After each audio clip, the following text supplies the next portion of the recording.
Hello there, so I'm going to give you a little bit of a review on my adjustable dumbbells from HY Gym or HY Gym. Just going to clear this up, I'm not affiliated with them. I bought these with my own money back in lockdown, so what was that? 2020-ish sort of time. Got them as with lockdown, all the gyms were shut, trying to get my own workout in, and the dumbbells I had, the ones I had from Argos, just weren't cutting the weight. I needed some heavier dumbbells, and at the time very hard to get hold of as well, but also space was an issue, so I had a look at these dumbbells, which were currently at the time the cheapest on the market. So these dumbbells from HY Gym, they did take quite a while to arrive. When I bought them, they're about 400 quid at the time. I haven't seen any more on their website since, so I don't know if they still do them or not. There are some very similar dumbbells out there, some adjustable dumbbells, so we could also take this review as a general adjustable dumbbell review rather than just the specific HY Gym variety. These ones come in weights from 5 kilograms, you might see on the end of there, all the way up to 40, so 5 to 40 kilograms as numbered on the selector. As I started out with, these do save a lot of space. I mean, look at this, they're sat on my coffee table and I've got 2 pairs of every weight from 5 to 40 kilograms. So what have we got? We have 1, 2, 3, 4, 5, 6, 7, 8, 9, 10, 11, 12, 13, 14, 15, 16, 17 sets of dumbbells, 17 pairs of dumbbells in this one area. You go to a gym, that's like an entire wall worth of dumbbells. The increments are generally fairly steady. They generally tend to go from about 2 to 3 kilogram increments. You've got 5, 7, 9, 11, 13, 15, 18, 20, 22, 25, 27, 29, 32, 34, 36, 38, and finally 40 kilograms. They certainly do save a lot of space. You could even argue they save a lot of money as well, like buying 17 separate pairs of dumbbells will probably cost you more than 400 quid in these. So yes, they're a big outlay for one pair of items, but in the long run, it actually probably does save you quite a bit of money. They are quite convenient in they save time as well. Now, these are mainly aimed at people who work out at home. So if you're in the gym, you probably don't really have this issue because you can just select different dumbbells. When you're doing supersets, trisets, matrix, things like that, most people at home tend to have a set of dumbbells similar to this, okay? So you've got to unscrew the wheel, take the weight off, put your next weight on, screw the wheel back on in time, once you lined it up, screw, screw, screw, screw, screw, done, tighten. Cool, right, next side, same again, and you gotta do that another 3 times yet. So when you're trying to superset, that can be a bit of a pain in the arse. It can take 20, 30 seconds, which is not time you wanna spend when you're trying to be time efficient with your exercising. So with the adjustables, you go, yeah, do what I've gotta do, slide down, change, line it up, lift, done. And you do that the same again on the other side. Now, there are other selectable dumbbell systems out there, which are a little bit more efficient than these even still, where the handle actually moves. One bugbear I do have with these HY Gym ones is that when we move one selector, so you might be able to see it down here, when we move one, the other side can move as well. Sometimes it hasn't done it on this occasion. There you are, it's actually doing it that way around. So when you select one side, you've got to either do both at the same time, so you can't do both dumbbells, you've got to do one dumbbell, change both wheels, and then go. It looks like they probably were once designed that you could just change one wheel, but you have to do both wheels at the same time.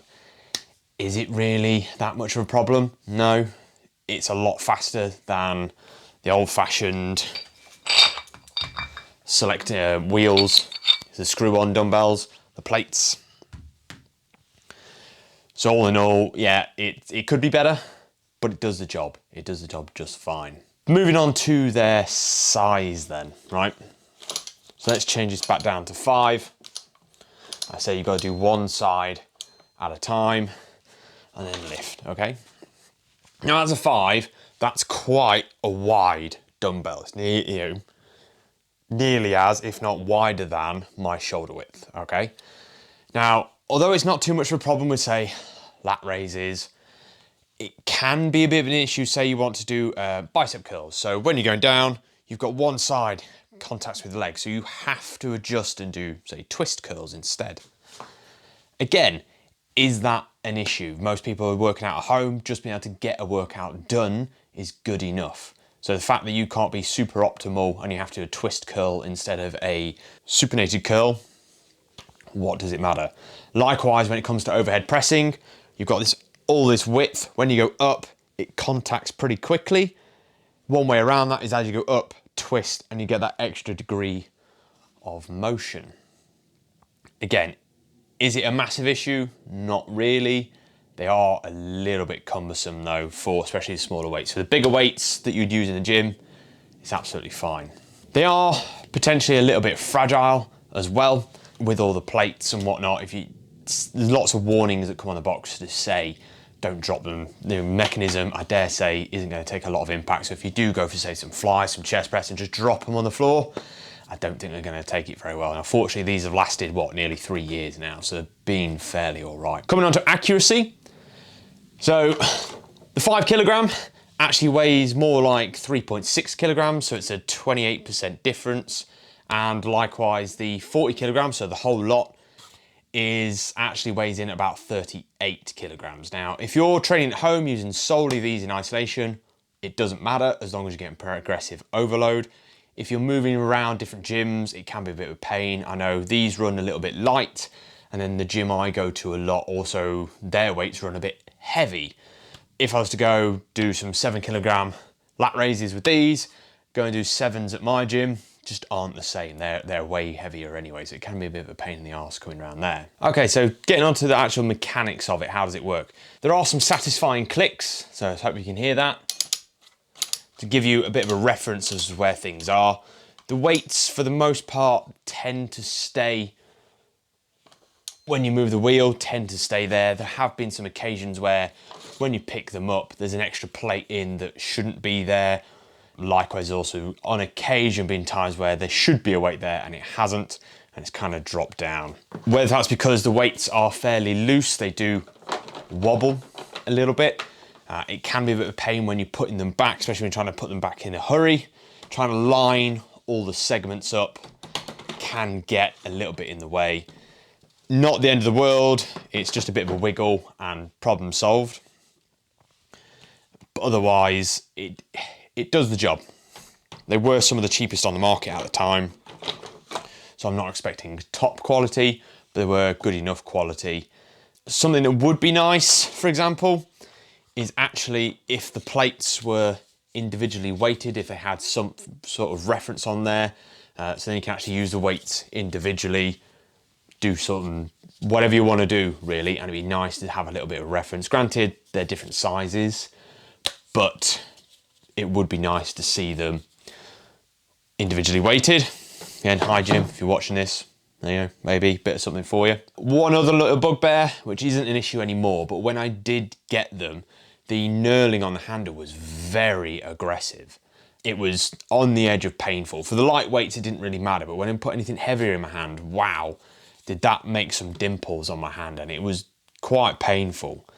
Now I've used them a bit, they're a bit more worn down. They're more comfortable. However, you put something heavy and yeah, it kind of stings a bit. There's a knurled side and then there's a smooth side as well. So if I do manage to do anything heavy, what I tend to do is rest the smooth side into the palm of my hand and let the knurled side be on the fingers. That's a little bit more comfortable than having the knurled side and all the weight pressing into the hand. A little bit, it's worn down, it's got there, but just bearing that in mind if you do get some, how rough the knurling might be. Overall, they are pretty good. It's good to have such heavy adjustable dumbbells. Most on the market only go up to 20 kilograms. So these go up to 40. So if you really want to get some of that progressive overload in, really shift some weight, these are a nice, heavy set of dumbbells. And for all the cons that I have kind of said, like the knurling, the wobbly plates, the double twist action, I would buy them again. I really would. You know, especially during lockdown, these have saved my fitness regime.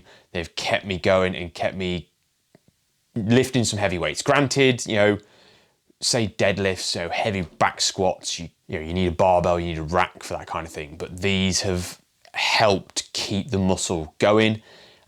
They do not take up a lot of space. So this is on my coffee table. This is probably what, 1 meter square, if that these are in. So if you are looking at adjustable dumbbells, I definitely say they are worth it. They have a high price tag, but in the long run, they are worth it and they keep you going and they're great for a home gym and supersets. As I said, I would probably get some again, maybe ideally ones with a twist handle so you can select the weights a little bit faster. But other than that, I don't really have any issues with these. Shame I am not affiliated, because this would probably be a good sell for them. Otherwise, if you're thinking about it, I'd say go for it. If you want to see any more reviews, any more content, please like the channel, subscribe. I'd be interested to see what dumbbells you're looking at. So maybe I'll have a look at them, sort of maybe do a bit quick comparison. Tell me which brand, what types are you going for, and then I can have a look at them and go from there.